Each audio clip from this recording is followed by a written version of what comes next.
The United Nations has warned of a full-scale war as violence between Hamas militants and Israel continues to escalate. Dozens of rockets were fired from Gaza after Israeli airstrikes killed senior Hamas commanders. The UK has appealed for calm. Boris Johnson has called for both sides to step back from the brink. Joining us now is Middle East Minister James Cleverly.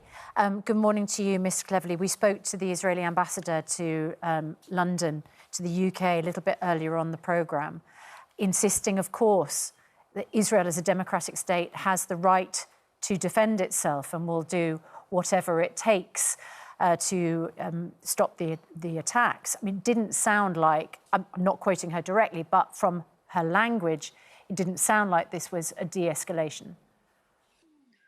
Well, ultimately, it is not in the interest of either Palestinians or Israelis for this conflict to continue. We've seen lives lost on both sides, including children.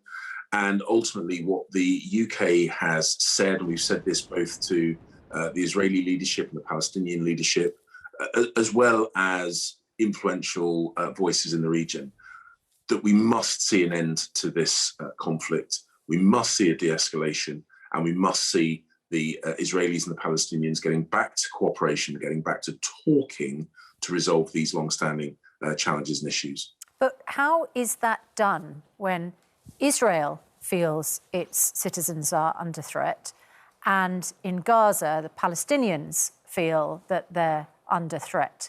I mean, the US Secretary of State suggests that the burden is on Israel to de-escalate sort of first. Is that your view? Well, ultimately, if we start putting preconditions or saying you before you or you after you, I think that is probably counterproductive. Ultimately, what we want to see is both sides, as the Prime Minister said, as the Foreign Secretary has said both recently. We want to see both sides stepping back from this. No good will come of further conflict. There will only be more casualties, more fatalities. Nobody benefits from that. That's why we've called for peace. That's why we've been working over the last few days intensively, both directly with our partners in the region and with other countries around the world to try and bring this to a conclusion. OK. If we can come back to domestic issues as well, although it is a global issue, which, of course, is the pandemic. We know that there's reports this morning that members of SAGE are being called to an urgent meeting to discuss this growing threat from an Indian variant. Real concerns, as you can imagine, from our viewers who have been getting in touch with us today as the situation with the final stages of lockdown. June the 21st is a date that everybody's clinging on to, and actually what this Indian variant might do to that restriction actually being pushed further back. Can you reassure them this morning that actually June the 21st will still be that day when those restrictions will be lifted? Well, we have always said that we will be driven by the data. That is the most important thing. All of us are hoping to get back to normality, both in government and in society in general. Yeah. But so is the data telling you now then, Mr Cleverly, is the data suggesting that actually that might be under threat?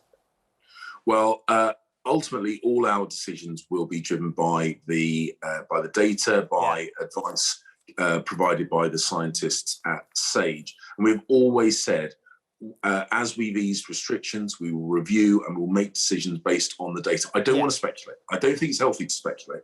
Let's see what the scientific evidence is, and we'll base our any future decisions will be based on that. How concerned are you about the Indian variant and how it might change how you view June the 21st, especially in light of the fact that this is an emergency meeting called today? Well, this pandemic is and has always been a very serious issue. And we have had a fantastic vaccine rollout program. We've seen a lot of positive changes in the figures related to COVID, in large part because of that. But the Prime Minister has always made it clear that we will take an approach based on science. We will be careful. We will make sure that any steps that we take are done so safely and that we'll be driven by the data. So this is always what we've said is our approach, and this remains our approach now. Talking of the data then, there's been real surge in numbers, hasn't there, in Bolton at the moment. They're doing surge testing there to try and sort of examine the size of the Indian variant that has taken hold. we don't know how serious the problem is yet. Could you potentially see some local lockdowns coming back into place for an area such as Bolton to try and control this? Well, I know how frustrating it must be for your viewers because we all want certainty. I am not going to speculate. It wouldn't be right to speculate. We have always said that we'll be driven by the data. You've said that so many times now, Mr. Clevy. I'm sorry to be rude. Yeah. You've said that so many times, but you're not actually answering any question. Well, no, I am answering the question, and the question is... By deflecting, by just saying we're looking at the data, I'm not going to speculate. Well, you keep asking me to speculate, and I keep telling you I'm not going to. So that's why you're getting the same answer. The point is, we have always set out how we are going to move forward through this pandemic. It's going to be based on the science. We're going to take a careful approach. We're going to take actions only when they are safe to do so. You keep asking me to speculate about what we're trying to get from you, Mr. Cleverly, when we have you on the show, and when we have you and your colleagues on the show, it's to try and get some guidance, to try and get some insight for people in Bolton, for people around the country who are genuinely concerned about what this means for their lives and their livelihoods. And unfortunately, we don't get anything. You are, as you've just pointed out, you're just giving us the same answer over and over again. Well, you keep asking me the same question over and over again. Well, we're trying to get something tangible, something that can give us some guidance. But if I've told you I'm not going to speculate, why do you keep asking me to speculate? The Prime Minister and other ministers will set out, as we have said we would, at the appropriate points, the actions that we'll take based on the science. I am not able to, nor am I willing to, speculate. No. Well, I suppose one interpretation of that would be to say you can't rule it out. You know, we can't rule out the fact that June the 21st, those restrictions would be lifted completely. Well, those are your words, not mine. My words are you should wait for the official announcements from government. As we have said, that's how we are going to communicate how we move through this. I know that's frustrating for you because, you know, understandably, you want to know what's going on. Your viewers want to know what's going on.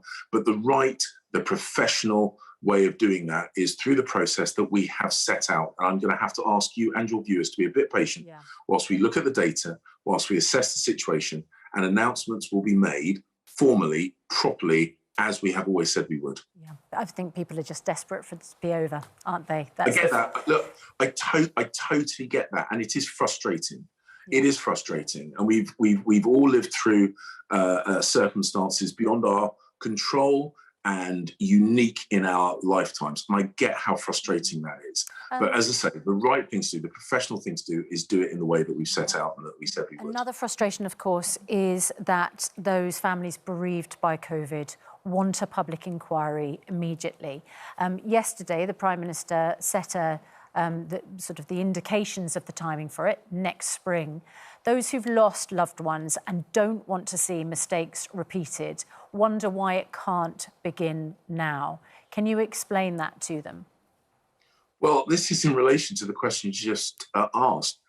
We have not concluded, we've not finished our fight against this pandemic. And we do, of course, learn lessons.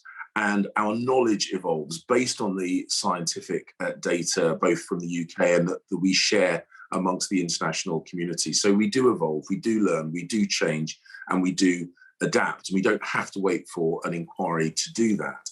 But ultimately, we can't have an inquiry based on the totality of our response to this virus until the situation is concluded. Okay. The spring next year timeline, I think, is a realistic one, whereby we can focus on everything that has happened. All right, James Cleverly, thanks very much indeed for joining us this morning.